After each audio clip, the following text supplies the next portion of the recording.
한국 대중음악이 가장 아름다웠던 시대, 가장 노래다웠던 시대, 그리고 낭만이 있었던 시대를 찾아갑니다. 우리 노래 전시회.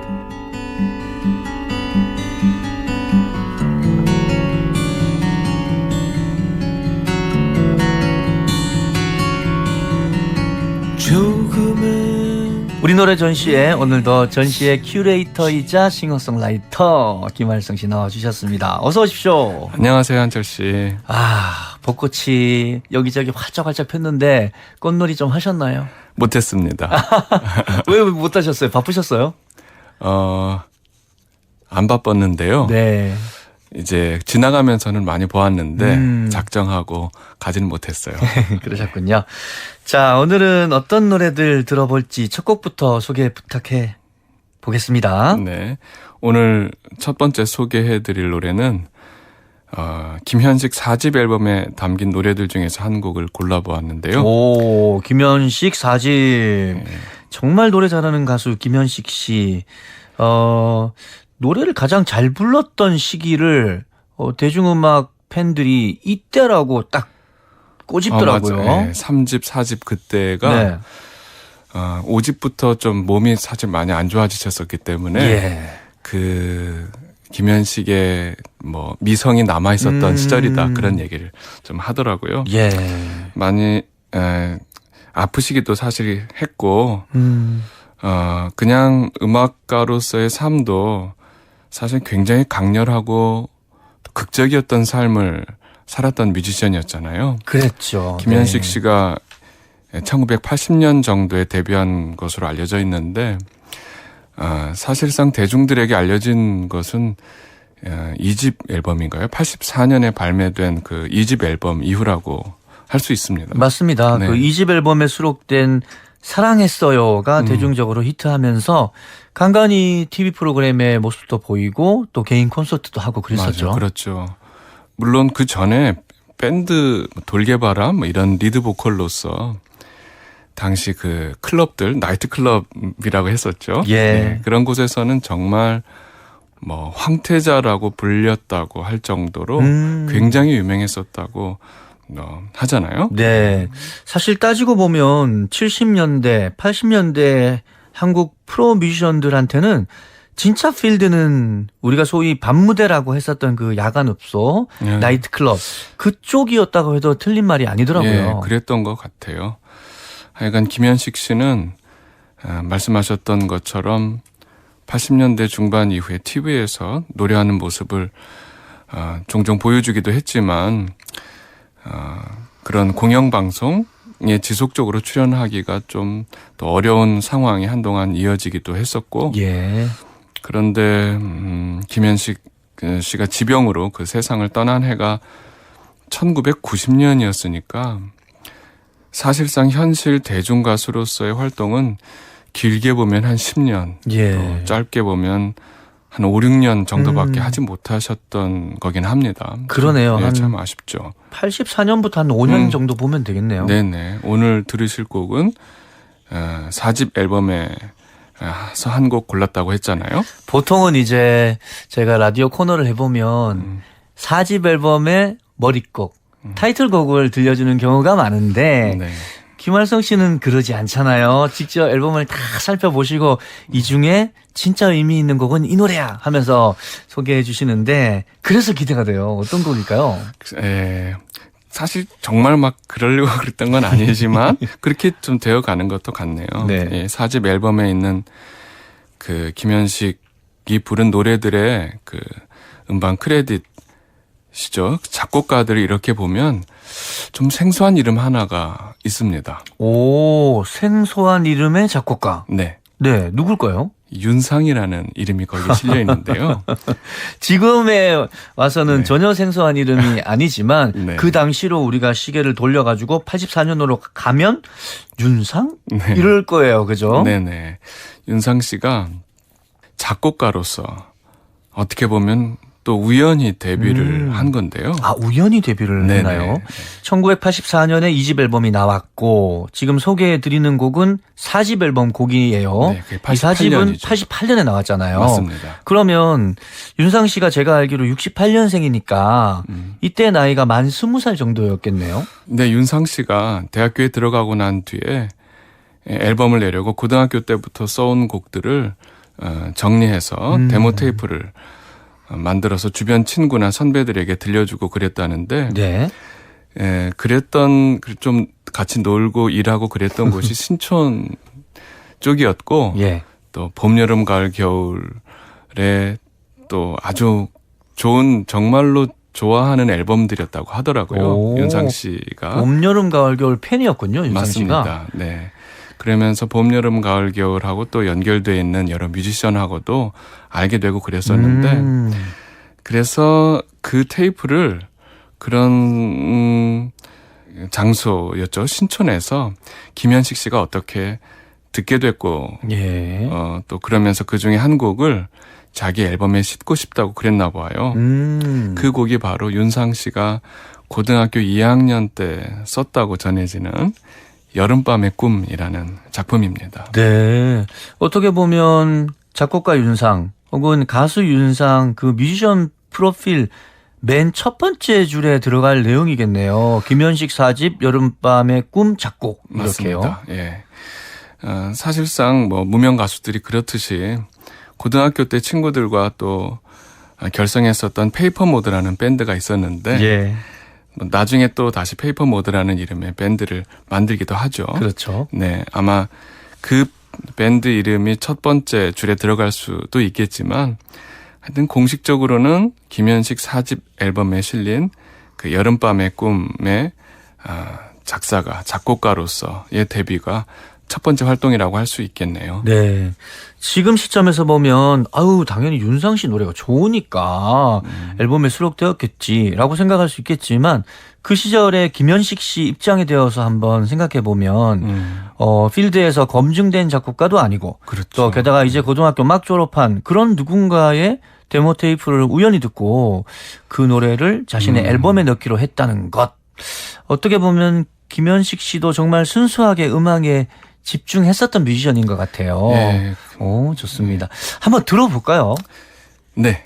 이 여름밤의 꿈을 2024년 여름이 오면 네. 다시 윤상 버전으로도 한번 또 듣고 싶기도 아, 한데요. 그 버전도 있어. 2000년인가 발표된 맞습니다. 버전. 네. 오늘은 청취자 여러분 마음 또 어딘가에 남아있을 그런 무더우면서도 또 그 무더운 열기 속에서만 느낄 수 있는 어떤 시원함이라고 할까요? 예. 다시 돌아올 수 없을 그런 어떤 이전 시절에 아름다웠던 어느 여름밤을 상상하시면서 한번 들어보시면 좋겠습니다. 네. 윤상 작곡, 윤상 작사의 노래입니다.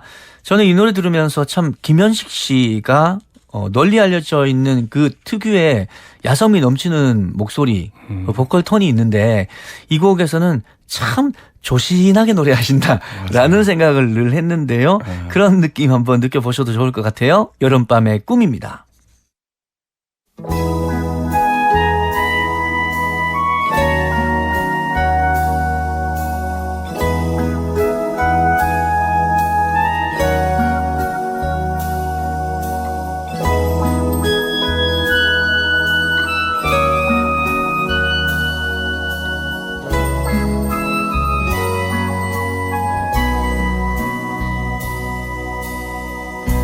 조용한 밤하늘에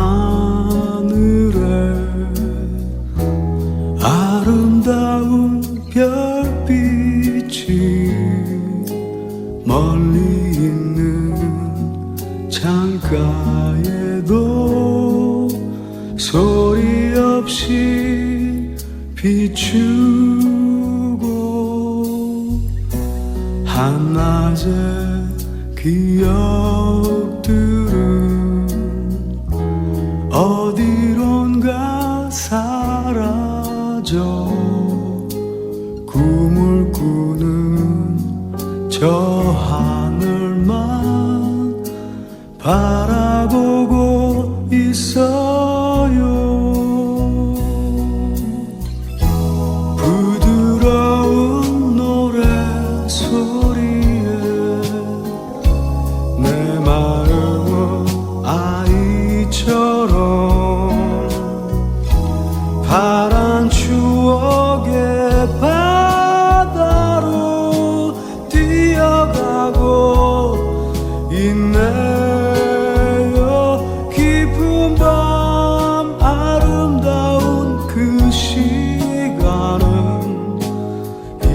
이렇게 찾아와 마음을 물들이고 영원한 여름밤의 꿈을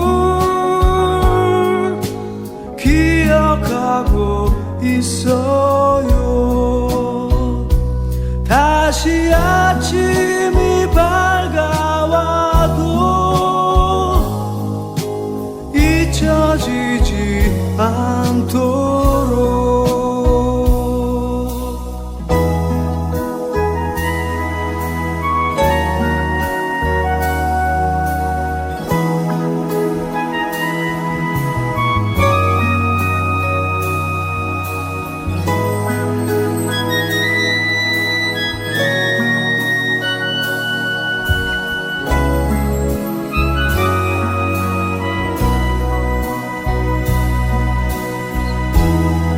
부드러운 노래 소리에 내 마음은 아이처럼 파란 추억의 바다로 뛰어가고 있네요. 깊은 밤 아름다운 그 시간은 이렇게 찾아와 마음을 물들이고 영원한 여름밤의 꿈을 기억하고 있어요. 다시 아침이 밝아와도 잊혀지지 않도록.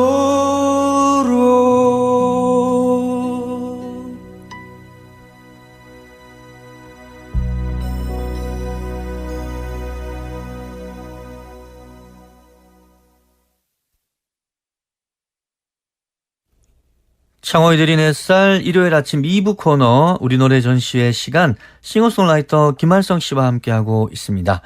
김현식의 여름밤의 꿈 감상하셨고요. 이 노래는 윤상 씨가 만든 노래였습니다. 네. 이 김현식 씨가 아까 윤상 씨가 만든 데모 테이프 음원을 듣고 예. 아, 이 노래 참 좋구나. 그랬다는 이제 상상을 할 수 있잖아요. 그렇지요. 네, 그런데 이 노래가 만약 그냥 악보로만 김현식 씨에게 전달됐다면 이 노래가 김현식 사집에 실릴 수 있었을까? 오. 그런 생각을 잠깐 해보게 되는데요. 그냥 눈으로만 보는 네. 마치 글처럼 그려져 있는 악보만 본 게 아니라 네. 뭔가 생동감 있는 데모 테이프 음원을 들었기 때문에 자신의 앨범에 실었겠다. 이런 상상을 하게 되는 거네요. 네, 사실 이 작품 자체로만 보면 어떤 음악적으로 큰 임팩트가 있는 곡은 아닌 것 같아요.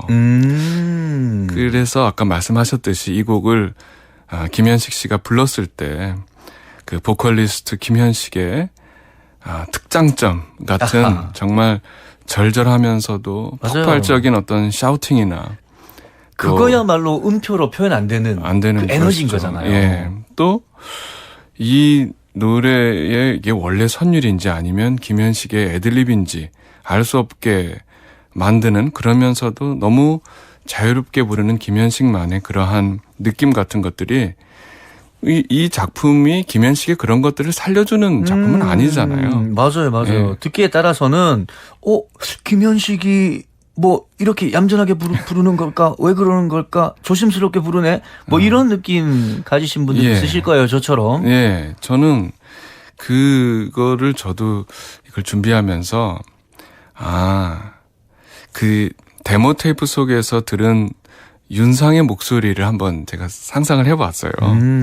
그리고 그 목소리에 담겨 있었을 윤상 씨의 참 정교하면서도 또 섬세하면서도 어떤 이렇게 얘기할 수 있을까요? 소녀 같으면서도 그런 거 있어요. 네, 네. 어떤 그런 감정 또 그 감정이 가지고 있는 특유의 전달력, 호소력 같은 것들 그런 것들이 김현식의 마음을 열었을 거라고 생각합니다. 오. 네, 여름밤의 꿈, 이 노래 그렇다면 진짜 주인은 물론 그 노래를 만든 윤상이기도 하겠지만 그 노래를 부른 윤상이었다는 것.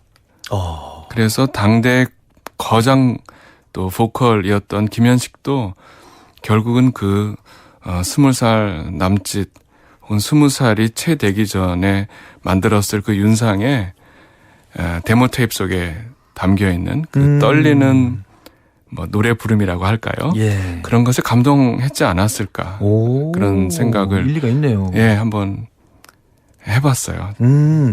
그러니까 어떤 싱어송라이터의 음악은 그 사람이 만든 곡, 뭐 가사와 노래 멜로디일 수 있겠는데 거기서 멈추는 게 아니라 그 사람의 어떠한 노래 부름까지도 네. 그 노래가 완성되는 거에 아주 중요한 느낌을 그런 것 같습니다. 의미를 가진다라는 얘기고 네네.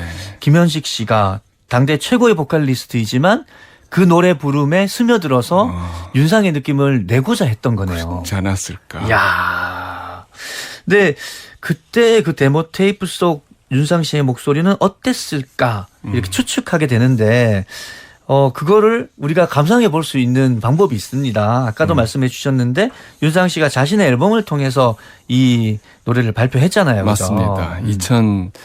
2001년도에 그 윤상 씨의 베스트 앨범에 또 다른 곡들이 과거에 발표했던 다른 곡들 중에서 선곡된 노래들도 있는데 그때 이제 이 여름밤의 꿈이 윤상의 신곡으로 발표됐었습니다. 예. 네, 그 곡 역시 완벽한 어떤 소리의 조합 또 구성을 찾는 이른바 멀티 사운드 디자이너로서의 그 윤상의 면모가 당연하면서도 참 아름답게 드러나고 있긴 하고요. 그렇죠. 네네. 네. 근데 또 그에 비하면 방금 들으셨지만 이 88년 김현식 4집에 실린 여름밤의 꿈 편곡은 당시에 정말 최고의 슈퍼 세션맨들이 모였다고 합니다. 예. 그리고 편곡은 송홍섭 씨가 정말로 편곡을 많이 하시기도 하고 베테랑 중에 베테랑이신 분이신데 그런데 이 편곡이 그 세션맨들의 연주력이라든지 편곡자의 아이디어라든지 이런 것들이 100% 발휘된 느낌은 사실 들지 않아요. 뭐 약간 대충 편곡된 느낌이라고 할까? 그런데 뭐 대충 하셨을 것 같지는 않고 근데 이제 기본적으로 포리듬이라고 하잖아요. 드럼, 베이스, 건반, 기타 네. 그런 밴드 구성으로 잘 표현할 수 없는 사운드의 네. 노래였을 것 같아요. 네, 네. 윤상 씨 음악 다들 떠올려 보시면 떠오르는 그 신디사이저 네. 뭐 신디사이저가 안개처럼 쫙 깔려 있고 그 사이에 또 다른 신디사이저음들이 뽀삐 다 이렇게 날아다니고 있잖아요. 그래야 윤상 씨의 멜로디는 가사는 뭔가 빛이 더 난다. 맞습니다. 그래서 좀 난감했을 것 같아요. 맞아요. 만약에 이것이 조용필의 곡이었다면 네. 어떻게든지 더 뭘 좀 하지 않았을까. 그렇지만 너무 어린 친구의 곡이기도 하고 예. 음악은 멋있고 그러면서 그냥 자연스러운 릴렉스된 편곡이 들어간 것 같아요. 그런데 또 이게 또 어떤 역설일지 모르겠는데 네. 바로 그런 편안한 상황에서 편곡된 그 반주 위에서 김현식이 부른 그 노래가 저는 어떻게 보면 빈틈없이 짜여진 그런 윤상 버전보다 네. 개인적으로는 이상한 참 아름다운 울림을 더 느끼게 됐다는 것이죠. 진짜 맛있는 생선 조림이 있지만 그 생선 조림에 갖가지 양념과 야채들 다 덜어내고 생선 살만 하나 딱 베어 물었을 때 맛있다. 그렇게 맞습니다. 느낄 수 있는 거 그렇게 표현해보면 어떨까요? 맞습니다. 그런 것 같아요. 맞아요. 자, 1988년 즈음에 김현식이 어떤 데모 테이프에 담긴 한 무명 뮤지션 그러니까 윤상의 노래를 들으면서 느끼게 되는 감정과 비슷할 것 같아요. 김한성 씨가 느꼈던 좀 이렇게 느슨한 버전이 난 더 좋아, 더 감동적이야라고. 그랬던 것 같습니다. 맞아요. 네. 그래서 또 한편으로는 이런 생각도 해보게 됩니다. 윤상 씨가 앨범을 내면서 자신이 그렇게 애쓰고 또 공들여서 만들어낸 한 노래였을 텐데, 또 어떤 이야기였을 텐데, 때론 어떤 후배 또 젊은 음악가들한테는 그냥 단지 빼어난 대중음악 또 디지털 사운드 혹은 전자음악 이런 편곡의 교과서나 그냥 레퍼런스 정도로 또는 믹싱의 참고 자료라든지 이렇게 받아들여지고 있을 수도 있을까? 오호. 그런 생각도 한번 해보게 됐어요. 그러니까 어떤 뮤지션의 경우에는 뭐 이야기나 메시지 이런 것들보다 정말 신박한 편곡이나 사운드의 독창성, 믹싱의 완벽함 같은 그런 좀 기술적인 부분에 엄청난 힘을 쏟는 그런 분들이 있는 것 같아요. 그리고 뭐 그런 힘을 반드시 쏟아야 될 때도 있고요. 네. 맞습니다. 그러네요. 만약에 작가라면 또 뮤지션이라면 그래, 나는 그냥 가사는 하나의 평범하고 좋은 소재로 삼고 내가 정말 하고 싶었던 것은 그런 사운드였다. 네.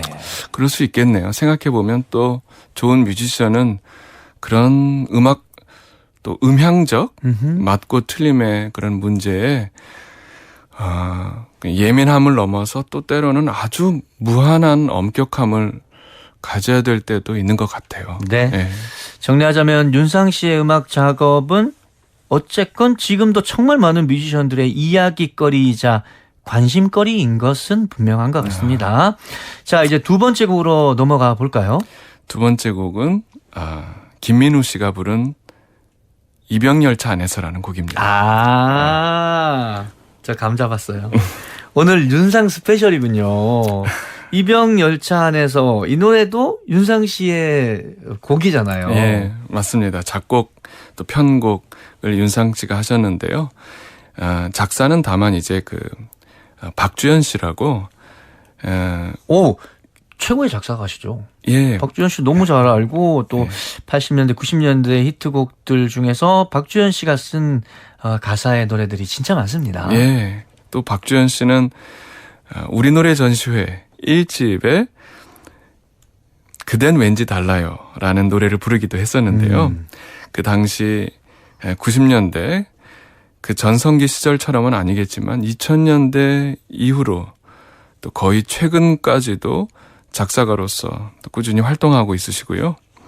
하여간 김민우라는 신인 가수가 부른 그 이병열차 안에서라는 노래는 박주현 작사, 윤상 작곡의 노래입니다. 일단 한번 감상해 보고 또 뮤지션 윤상에 대해 또 잠깐 또 이야기 더 나누어 볼까요? 네, 좋습니다. 김민우 씨의 노래인데요. 이병열차 안에서 여기서도 아까 제가 말씀드렸던 윤상 씨 음악의 특징들이 잘 담겨 있어요. 네, 이렇게 신디사이저 빰빠빠빠빠빠빠빠빠빠빰 요게 전주부터 바로 나오죠. 네. 자, 김민우의 노래 이병열차 안에서 윤상의 작곡, 박주현의 작사로 들어봅니다.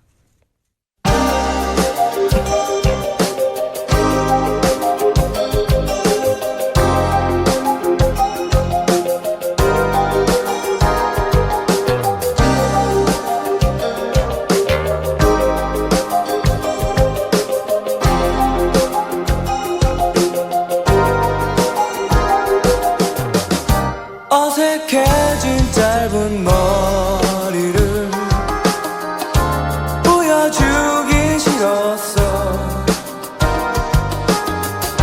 손은 드는 사람들 속에 그댈 남겨두기 싫어. 3년이라는 시간 동안 그대 나를 잊을까.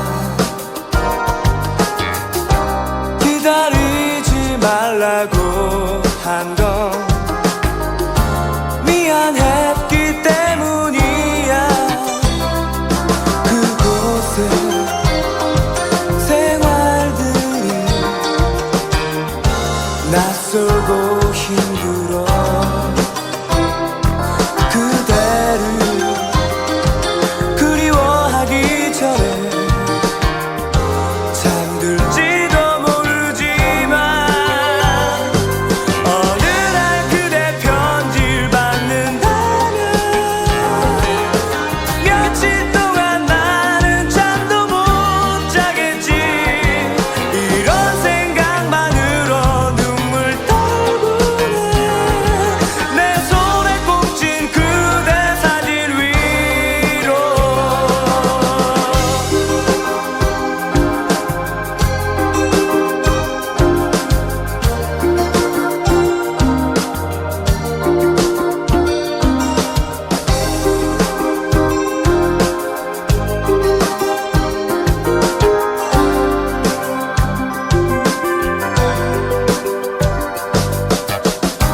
3년이라는 시간 동안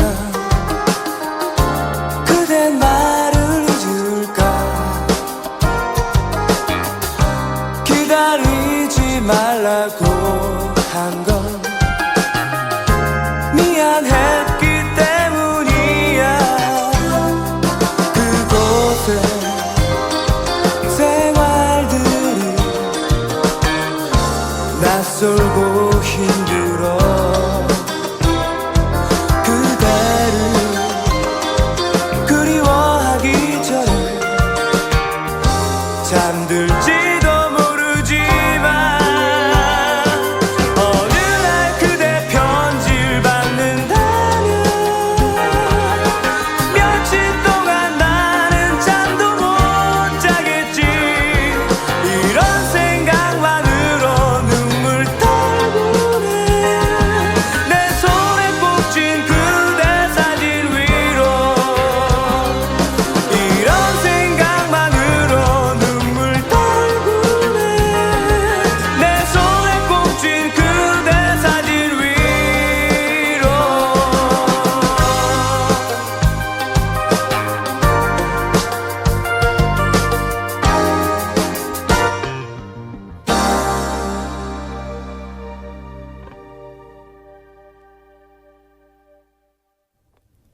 (1990년) 김민우 씨를 일약 스타덤에 오르게 해준 노래 이병열차 안에서 듣고 왔습니다. 윤상 작곡, 박주연 작사의 노래고요.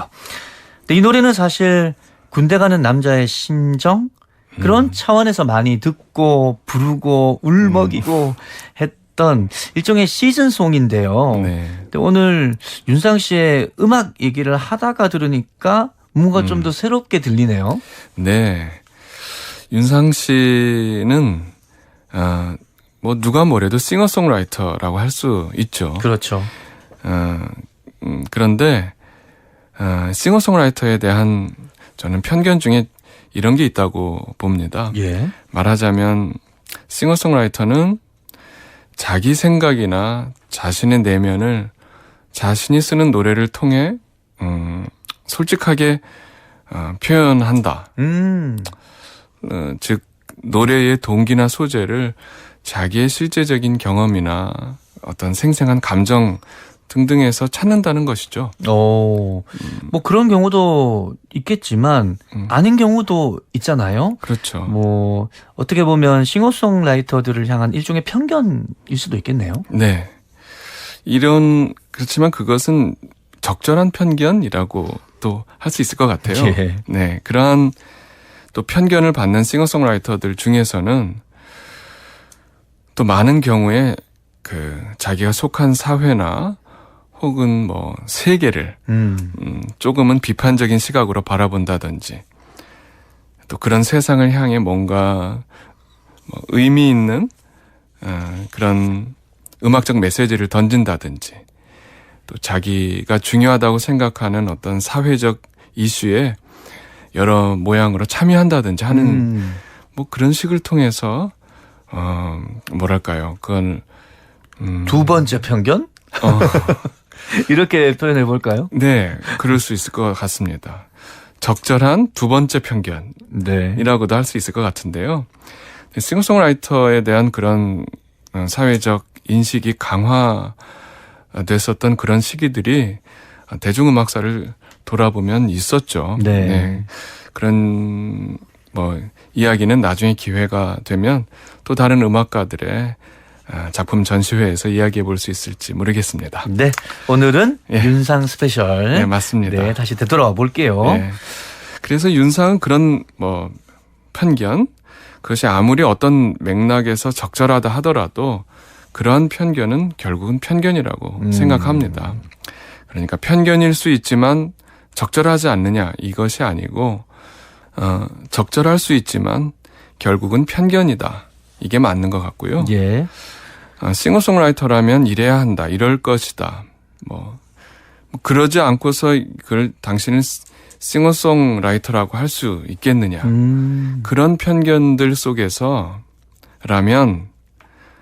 정말 무엇보다도 자율적으로 판단하고 또 실천해야 하는 예술가의 작업이 의도치 않게 방해될 수 있다. 이런 점을 대중이든 비평가든 의식하고 또 이해할 수 있어야 한다. 그렇게 생각합니다. 네. 자, 그렇다면 윤상 씨는 그런 편견을 어떤 방식으로 극복했을까요? 예, 그러네요. 또 보면 지금의 젊은 청중들 예. 에게는 그런 식의 편견이 사실 많이 사라져 있다고도 생각해요. 실상 90년대 이후에 뭐 김현철 씨나 또 윤종신 씨, 김동률 이런 어떤 의미에서든지 간에 탁월한 싱어송라이터라고 할 수 있는 이런 뮤지션들에게 뭐 당신은 왜 당신의 깊은 내면을 노래하지 않느냐. 당신은 왜 이 부조리한 현실에 이렇게도 무관심하느냐. 뭐 그런 질문을 던지면서 김현철, 윤종신, 김동률의 음악을 듣는 사람은 아마도 거의 없을 것 같기는 해요. 요즘은 그냥 좋은 노래를 만들고 부르는 사람 이렇게 네. 이해하는 편이 더 많은 것 같고요. 오히려 그 대중은 그 김현철 씨 같은 경우 어떻게 그렇게 사소한 일상에서 사적인 감정인데 그걸 어떻게 그렇게 잘 포착하는지 그런 센스 또 윤종신 씨의 경우는 뭐랄까요 아주 민망할 정도로 입에 쫙 달라붙는 그런 감각적인 노랫말을 어떻게 그렇게 잘 만들어내는지. 오, 그렇죠. 네, 또 김동률 씨 같은 경우는 그 한국 가요를 들으면서도 휘트니 휴스턴의 Greatest Love of All 그런 멋진 편곡을 감상할 수 있게 해주잖아요. 네, 그걸 맞아요. 뭐 음악적으로 너무 세련된 아카데미즘을 가지고 있는데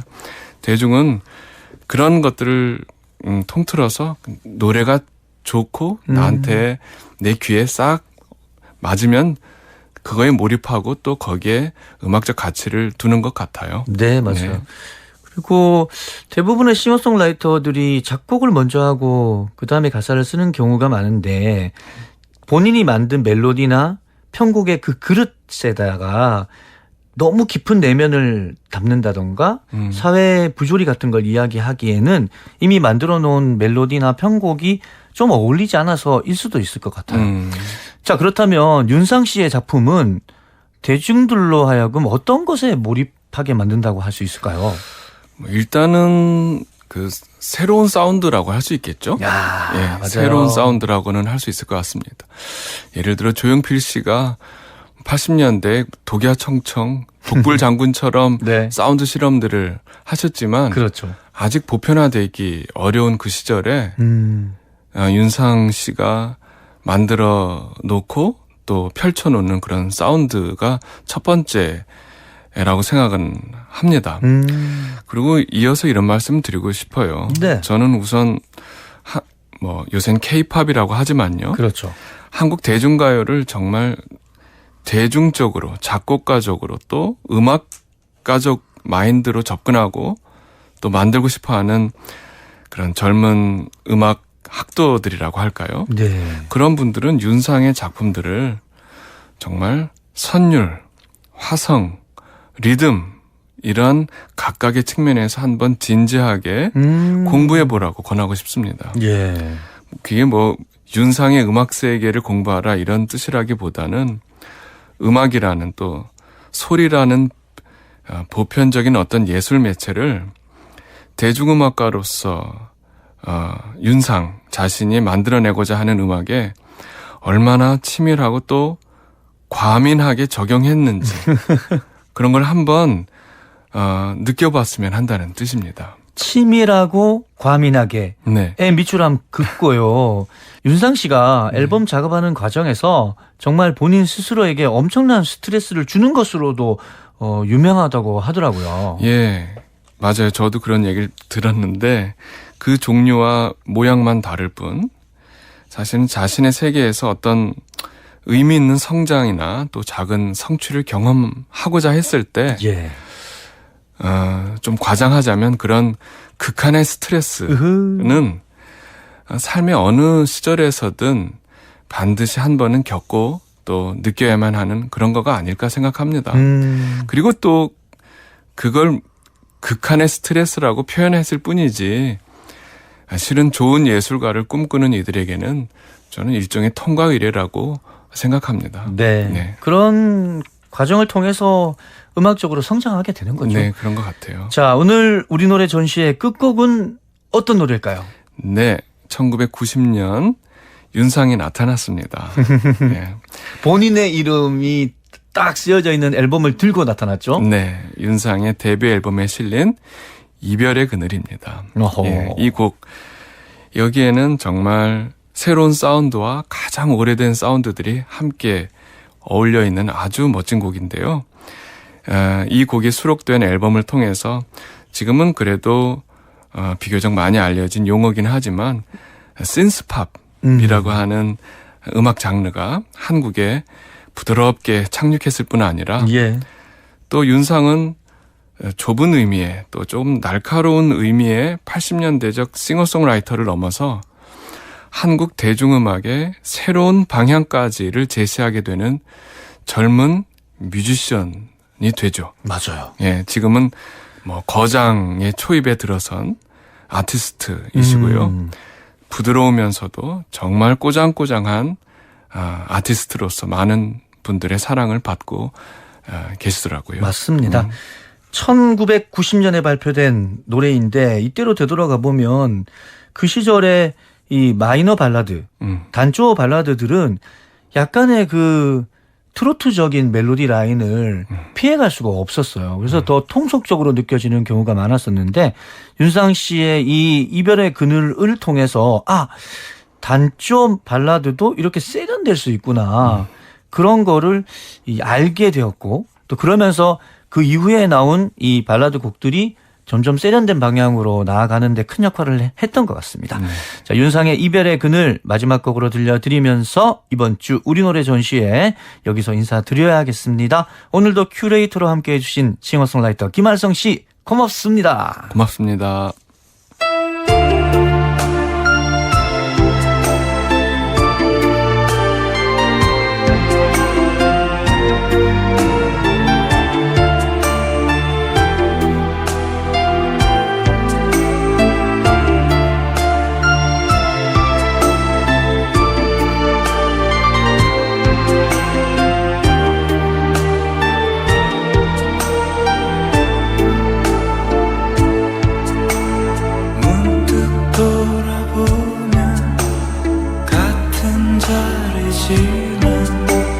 난 아주 먼 길을 떠난 듯했어. 만날 순 없었지. 한 번 어긋난 후 나의 기억에서만 살아있는 먼 그대. 난 끝내 익숙해지겠지. 그저 쉽게 잊고 사는 것. 또 함께 나눈 모든 것도 그만큼의 허전함일 뿐. 끝없이 흘러가는 시간 속에서 어떤 만남을 준비할까. 하지만 기억해줘. 지난 얘기와 이별 후에 비로소 눈뜬 나의 사랑은.